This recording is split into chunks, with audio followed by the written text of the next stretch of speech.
안녕하세요. 반갑습니다. 말씀을 사모하는 여러분, 오늘도 말씀을 통해서 하나님의 뜻을 분별하고 그 뜻을 순종하며 주님이 주신 평안과 복을 누리는 저와 여러분이 되기를 바랍니다.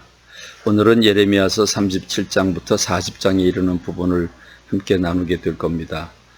이 부분은 가슴 아픈 부분입니다. 유다의 마지막 왕 시드기야 왕 때에 바벨론이 4차 네 번째 공격을 해서 완전히 멸망시키는데 완전히 예루살렘 성을 뺑 돌려 토성을 쌓습니다. 흙으로 성을 그 높이만큼 쌓아가지고 쳐들어오니까 속수무책이죠. 결국은 다 무너지게 되죠. 시드기야 왕은 그 왕이 보는 앞에서 자식들이 다 죽어지고 그 부인과 여인들은 다 바벨론 왕의 고관들에게 끌려가고, 그리고 자기 자신은 두 눈이 뽑히고 쇠사슬에 묶여져서 바벨론 포로로 끌려가고, 성은 다 불태워지고 예루살렘을 비롯한 유다인들은 다 포로로 끌려갑니다. 이 마지막 부분이 예레미야 37장부터 40장에 이르는 부분인데, 37장 1절에 보면 요새의 아들 시드기야가 여호야김의 아들 고니야의 뒤를 이어 왕이 되었으니 이는 바벨론 왕 느부갓네살이 그를 유다 땅의 왕으로 삼았더라, 이렇게 말씀하고 있습니다. 그 역사를 좀 배경을 보면 요시야는 하나님의 말씀대로 우상 숭배하던 것들을 다 타파하고 하나님이 기뻐하시는 예배를 회복하고, 그리고 하나님의 사랑을 받았던 사람이죠. 왜냐하면 요시야 전에도 이런 사람이었고 요시야 후에도 이런 사람이 없었다고 하니까 대단한 사람이죠.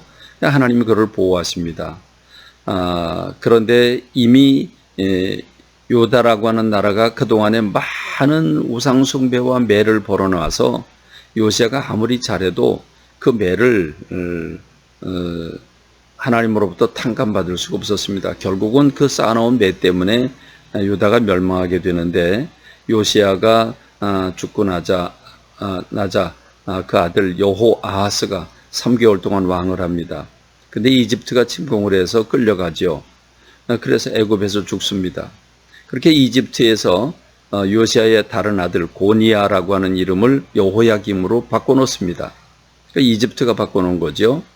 그리고 그 여호야김이 11년 동안 왕 노릇을 하게 되는데, 그런데 여호야김의 4년째에 이번엔 이집트가 아니라 바벨론이 쳐들어옵니다. 그래서 그때 1차 침공을 하게 되는데 느부갓네살이 왕이 되고 첫째 해에 쳐들어오는데 그게 여호야김 4년이죠. 그때에 다니엘을 비롯해서 왕족 귀족들이 끌려갑니다. 그리고 3년 뒤에 한 번 더 쳐들어오고, 그리고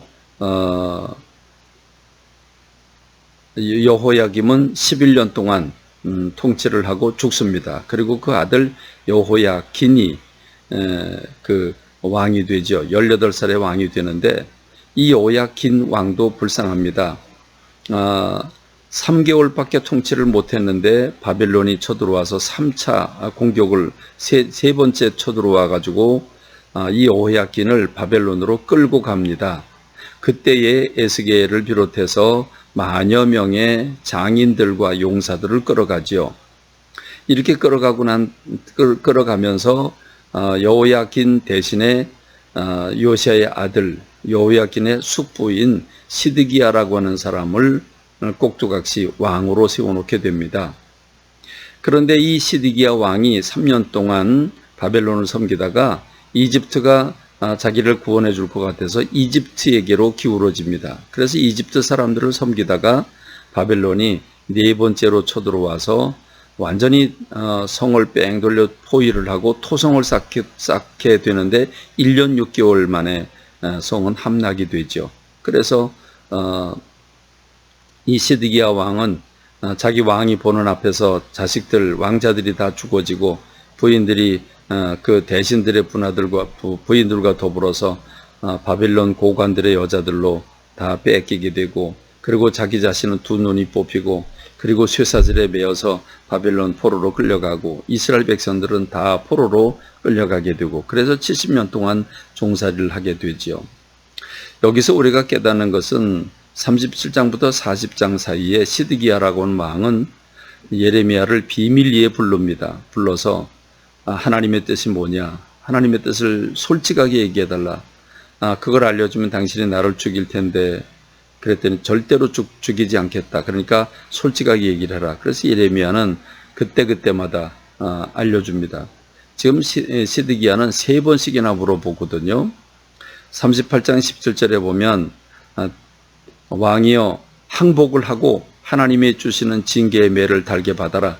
그러면 네 생명이 살겠고 이 성이 불사름 당하지 아니하고 너와 네 가족이 살리라. 그러나 만일 대항해서 대적해서 싸우면 그러면 망한다. 이 성은 불태워지고 그리고 여인들은 그 바벨론의 고관들의 여자들로 다 끌려가게 될 것이고 백성들은 포로가 되고 이 성은 다 불태워지고 무너진다. 알려줍니다.